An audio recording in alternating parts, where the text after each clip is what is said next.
As a Maine Coon owner, you surely want the best nutrition for your cat, and in this video we are going to be reviewing the Royal Canin Maine Coon and determine whether this is good or bad for your cat. Now, I would encourage you to watch the video throughout because I think this is going to potentially change the way you look at things and the way you care for your Maine Coon. Maine Coons are absolutely beautiful cats. They are gentle giants, but sometimes they come with certain niggles, and for example they are prone to obesity and other health issues, so paying attention to what they eat is absolutely paramount. So let's look at the Maine Coon Royal Canin variety, shall we? For the ingredients, we see dehydrated poultry proteins, we see rice, we see maize, we see animal fats, we see maize gluten,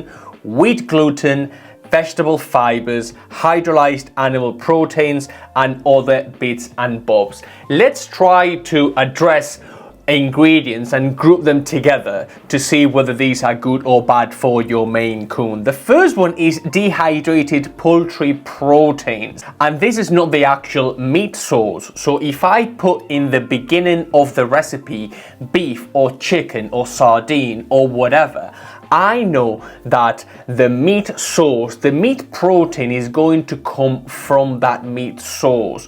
But with dehydrated poultry protein, what they are trying to do is tell you that your guess is as good as theirs as to what animal has gone into the protein, as to what animal has gone into the food. They don't tell you, and you therefore do not know. The next two ingredients are rice and maize. Now, it doesn't take a genius for you to realize that your Maine Coon, your beautiful Maine Coon, is a carnivore. So we do not really understand why rice and maize, these high glycemic carbohydrates, completely irrelevant and completely unnecessary for cats, would be in such a food. But let's carry on. The next ingredient is animal fats, and again they do not specify. Why don't they want to specify? Because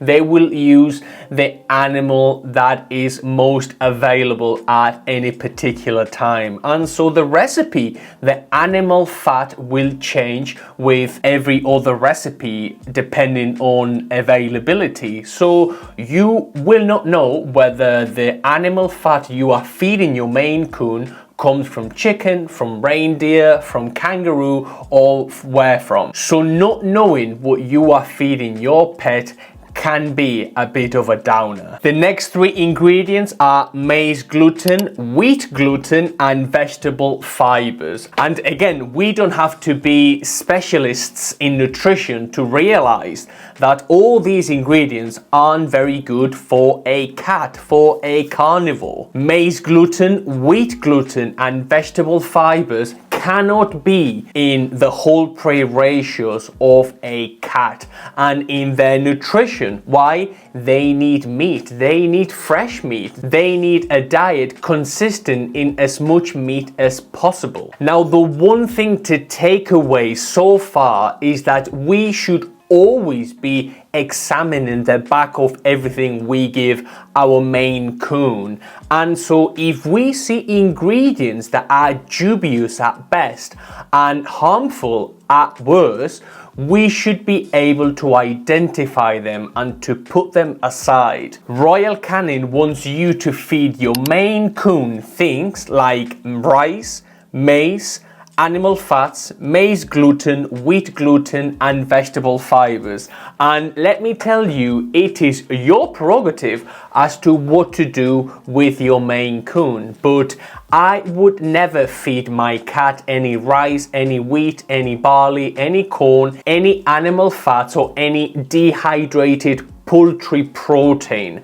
I would want to know precisely what my cat is getting. I want traceability, and I want a diet that is going to be biologically appropriate for my cat. I want my cat to have the best nutrition possible, and in our opinion, Royal Canin Maine Coon isn't suitable not for any Maine Coon, let alone any cat whatsoever. These are subpar ingredients at best and horrendous, horrible ingredients at worst. These ingredients, in our opinion, should not touch your cat. Just because a brand of pet food exhibits a cutout of a Maine Coon or a beagle or a specific animal, that doesn't mean the recipe has been tailored for that particular animal or that particular breed. It's likely that the marketing team in that company has made the decision to entice you, to try to tell you that that recipe is tailor-made for your pet and for your breed. But we beg to differ. We want you to have the power and the knowledge and to make the right decision whenever it comes to your cat's food. And so we think that your Maine Coon, your beautiful Maine Coon, deserves more meat than anything else and does not deserve any rice, any wheat, any barley, or any vegetable fibers.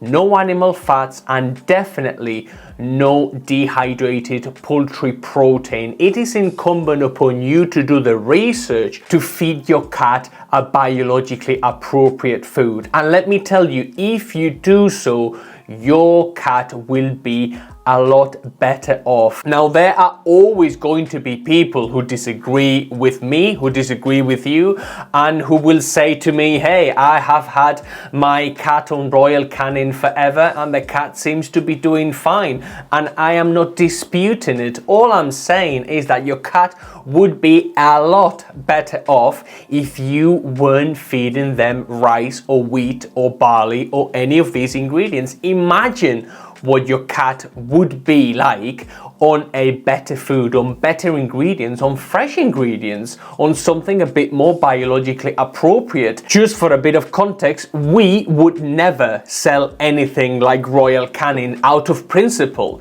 I cannot look at my cat in his little eyes and feed him rice and wheat and barley and dehydrated poultry protein. I have to know that what he is getting is the real deal, something that is biologically appropriate for him and something that's going to give him as many of the good ingredients and goodies that good food always does have. So I would be very interested to know what you think and whether this video has opened your eyes and whether you are going to feed Royal Canin, ignore this video. Please let me know why. I would like to engage in a positive conversation.